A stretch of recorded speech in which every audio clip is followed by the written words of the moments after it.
BSF প্যারামেডিক্যালের staff nurse 14টি vacancy এবং গ্রুপ সি পোস্টে এএসআই ল্যাব টেকনিশিয়ান এবং এএসআই ফিজিওথেরাপিস্ট পোস্টে যে 47টি এবং 38টি ভ্যাকেন্সি বেরিয়েছে। এই ফর্ম ফিল আপটি স্টেপ বাই স্টেপ আমি করে দেখাবো আজকের এই ভিডিওতে। তো সবার প্রথমে আমাদের চলে যেতে হবে বিএসএফ এর অফিসিয়াল ওয়েবসাইটে যাওয়ার পরে এখানে যে দ্বিতীয় নাম্বারে কলামটি রয়েছে সেখানটায় এখানে আমরা যদি ভিউ ডিটেলস করি তাহলে এই অফিসিয়াল নোটিফিকেশনটা খুলে যাবে। সেখানটা সমস্ত ডিটেলস দেওয়া রয়েছে। তো আমরা সেই ডিটেলসটা পড়ছি না, ডিটেলসের পিডিএফ ডেসক্রিপশনে দিয়ে দেবো। তোমরা যারা যারা অ্যাপ্লিকেবল তারা তারা ফিল আপ করবে ফর্মটি। এটি একটি পার্মানেন্ট পোস্ট সেন্ট্রাল গভর্নমেন্টের বিএসএফ এর তরফ থেকে। তো আজকে অ্যাপ্লাই করে দেখাবো কি করে অ্যাপ্লাই করতে হবে। তো প্রথমে যেতে হবে অ্যাপ্লাই হেয়ারে যাওয়ার পরে এখানে পার্সোনাল ইনফরমেশন দিতে হবে।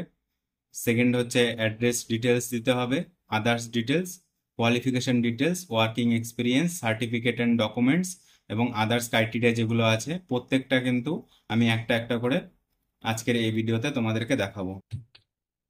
এখানে ক্যান্ডিডেটের নাম দিতে হবে। তো সবসময় চেষ্টা করবে ক্যাপস লক অন করে বড় হাতের নাম লেখার। মোবাইল নাম্বার এবং ইমেল আইডি দিয়ে একটি ওটিপি জেনারেট করে তারপর তোমাদের নেক্সট স্টেপে যেতে হবে। পার্সোনাল ইনফরমেশন দেওয়ার পরে তোমাদের অ্যাড্রেস ডিটেলসে এখানে পোস্ট সিলেক্ট করতে হবে।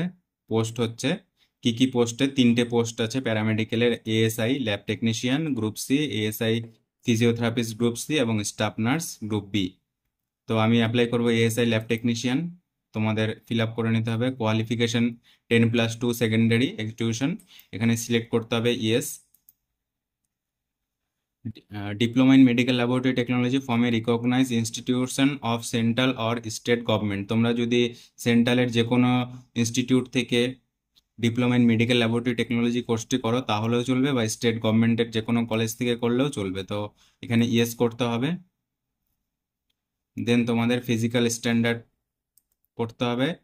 ফিজিক্যাল ক্যাটাগরি কি, কোন ক্যাটাগরি থেকে তোমরা বিলং করো, জেনারেল, এসসি, এসটি, ওবিসি। তারপর এখানে হাইট দিতে হবে, তোমাদের হাইট কতটা সেন্টিমিটারে দিতে হবে। তারপর দিতে হবে তোমাদের চেস্ট কতটা, এটাও সেন্টিমিটারে। চেস্ট শুধু মেলদের দিতে হবে, ফিমেলদের দিতে হবে না। ওজন দিতে হবে। তারপর আপলোড ডকুমেন্টসে তোমাদের যে সমস্ত রিলেভেন্ট ডকুমেন্টগুলো আছে, তোমরা যে কোর্স করেছো, যারা ল্যাব টেকনিশিয়ান কোর্স করেছো এবং যারা ফিজিওথেরাপি কোর্স করেছো বা যারা নার্সিং কোর্স করেছো তাদের এখানে আপলোড করতে হবে ডকুমেন্ট। ফাইল থেকে ডকুমেন্ট আপলোড করার জন্য তোমাদের চলে যেতে হবে তোমাদের ডেস্কটপ থেকে যেখানে ফাইলটি তোমরা রেখেছো সেখানটায় গিয়ে আপলোড করে দিবে। কোয়ালিফিকেশন ডকুমেন্টস তোমরা এখানে আপলোড করে দিবে। তারপর সেভ এন্ড নেক্সটে ক্লিক করবে। তারপর তোমাদের এখানে খুলে যাবে অ্যাড্রেস ডিটেলস দেওয়ার পরে এখানটায় তোমরা যদি সেম অ্যাড্রেস হয় তাহলে ক্লিক করে দিবে। তারপর তোমাদের সেভ এন্ড নেক্সটে ক্লিক করতে হবে। অ্যাড্রেস ডিটেলস দেওয়ার পরে তোমাদের আরেকটি হচ্ছে ইনফরমেশন, সেটি হলো আদার্স ইনফরমেশন। এখানে দেওয়া আছে আদার্স ইনফরমেশনে do you have a sports achievement. তুমি যদি কোনো স্পোর্টস খেলোয়াড় হও তাহলে ইয়েস করবে, বাদ বাকি যারা এমনি কোনো খেলোয়াড়ের সার্টিফিকেট নেই তারা নো করবে সিম্পলি। ফিজিক্যাল স্ট্যান্ডার্ড তোমাদের হাইট, চেস্ট, ওজন কত আছে সেটা পুট করে দেবে।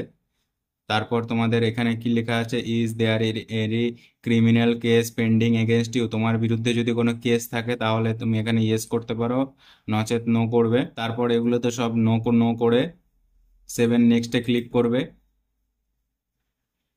সেকেন্ড তোমাদের এখানে দিতে হবে কোয়ালিফিকেশন ডিটেলস। তারপর তোমাদের এখানে দিতে হবে কোয়ালিফিকেশন ডিটেলসে কোয়ালিফাইং টাইপ তোমরা এখানে সবার প্রথমে দিবে ইন্টারমিডিয়েটের সার্টিফিকেট নাম্বার দিবে, কোন ইয়ারে পাস আউট হয়েছো সেটা এখানে দিয়ে দিবে। তারপর তোমরা কোন রাজ্য থেকে বিলং করো সেই রাজ্য দিবে, ওয়েস্ট বেঙ্গল থেকে হলে ওয়েস্ট বেঙ্গল। তারপর কোন বোর্ডের আন্ডারে তুমি পরীক্ষা দিয়েছো ওয়েস্ট বেঙ্গলের সেটা এখানে দিতে হবে। তারপর ইজিলি তোমাদের নেক্সটে ক্লিক করতে হবে। তোমাদের এখানে ওয়ার্কিং এক্সপিরিয়েন্স, যদি তোমাদের কোনো ওয়ার্কিং এক্সপিরিয়েন্স থাকে তাহলে ইয়েস করে দিবে। ইয়েস করলে এখানে তোমরা কোথায় কাজ করেছো পাস্টে কাজ করেছো না প্রেজেন্টে এখনো বর্তমানে কাজ করছো সেগুলো তোমরা এখানে দিবে। এমপ্লয়মেন্ট এক্সপিরিয়েন্স তোমাদের কি কি আছে, কোথায় কাজ করেছো, কি কাজ করেছো সেগুলো তোমরা এখানে দিবে। আর যদি কোনো এক্সপিরিয়েন্স না থাকে তাহলে নো করবে সিম্পলি, তারপর সেভ করবে।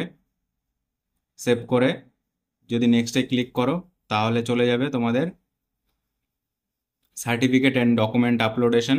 তোমরা যে যে সার্টিফিকেট এবং ডকুমেন্টগুলো আপলোড করেছো সেই সার্টিফিকেট এবং ডকুমেন্ট আপলোডে এখানটায় সার্টিফিকেট এবং ডকুমেন্ট তোমাদেরকে দেখাবে। তোমাদের যদি সব কিছু ঠিকঠাক থেকে থাকে তাহলে এখানে সিম্পলি টিক মার্ক করে দিবে এবং সেভ এন্ড নেক্সটে ক্লিক করবে। এবার তোমাদের সামনে যে পেজটা খুলে আসবে এখানটায় তোমাদের সেই প্রথমের পেজটাই, যে তোমাদের পোস্টের নাম, qualification, physical standard, upload document কি কি আছে, তারপরে সেভ এন্ড নেক্সটে ক্লিক করবে। তারপর এখানে একটা ফাইনাল পেজ আসবে, এখানটায় তোমাদের সমস্ত ডিটেলস দেওয়া থাকবে, একবার চেক করে নিবে। তারপর তোমরা এখানে দেখে নেবে ফাইনাল পেজে পোস্ট ডিটেলস, পার্সোনাল ডিটেলস ঠিকঠাক আছে কিনা, আইডেন্টিটি ডিটেলস ঠিকঠাক আছে কিনা, অ্যাডিশনাল ইনফরমেশনগুলো ঠিকঠাক আছে কিনা, ক্যাটাগরি ঠিকঠাক দিয়েছো কিনা, সাব ক্যাটাগরি কি আছে, পার্মানেন্ট অ্যাড্রেস, প্রেজেন্ট অ্যাড্রেস কি কি আছে ঠিকঠাক আছে কিনা, আদার ডিটেলস ঠিকঠাক আছে কিনা, ফিজিক্যাল স্ট্যান্ডার্ড ঠিকঠাক দিয়েছো কিনা, qualification details, working experience, qualification, তোমাদের ফিজিক্যাল স্ট্যান্ডার্ড, কোন ক্যাটাগরি থেকে বিলং করো, ছবি ছাপা ঠিকঠাক আছে কিনা, এই সমস্ত কিছু দেখে নিয়ে সেন্টার প্রিফারেন্স দিতে হবে এখানটায়। এখানটায় তোমাদেরকে প্লেস দিতে হবে যে তোমরা কোন প্লেসে তোমরা পরীক্ষাটা দিতে চাও। তো আমি এখানটায় আগে দেখে নিব যে এখানে কোন কোন সেন্টারগুলো আছে।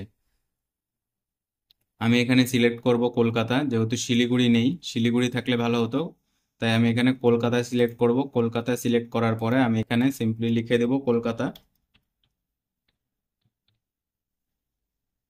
তারপর এখানে এই তারপর এখানে টিক করে আমাকে পে করতে হবে 147.20।